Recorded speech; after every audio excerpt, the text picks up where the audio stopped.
La conférence sur la reconstruction de l'Ukraine commence ce jeudi sans le principal intéressé. Volodymyr Zelensky envoie sa première ministre à Gdansk pour représenter la délégation ukrainienne. Il est important de maintenir une approche constructive dans nos relations avec la Pologne et je suis reconnaissant envers tous nos partenaires, tous ceux qui nous soutiennent, qui soutiennent l'Ukraine, ainsi qu'à tous ceux qui ont préparé des contributions de fonds pour la réunion de Gdansk. Une absence qui illustre les tensions existantes avec la présidence polonaise. La semaine dernière, le président nationaliste polonais Karol Nawrocki a retiré la plus haute distinction du pays, l'ordre de l'Aigle blanc, au président ukrainien. En cause, la décision de Volodymyr Zelensky de baptiser une unité militaire du nom de l'armée insurrectionnelle ukrainienne.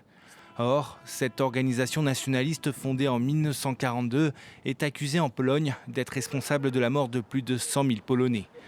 En Ukraine, où le mouvement a opéré jusque dans les années 1950 contre le pouvoir soviétique, il est glorifié, en particulier depuis le début de l'invasion russe en 2022. Le Premier ministre Donald Tusk, ferme soutien de l'Ukraine et en conflit avec son président, reconnaît une erreur de son allié, mais appelle à la désescalade. Les deux parties doivent comprendre qu'il est avantageux d'agir avec décence, surtout lorsque nous sommes confrontés à la guerre, à l'agression et à un ennemi commun, et que les deux camps subissent les conséquences de cette situation.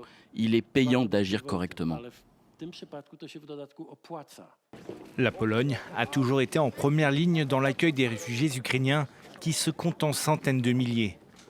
Mais le soutien de l'opinion polonaise à l'Ukraine s'est grandement réduit depuis le début de la guerre.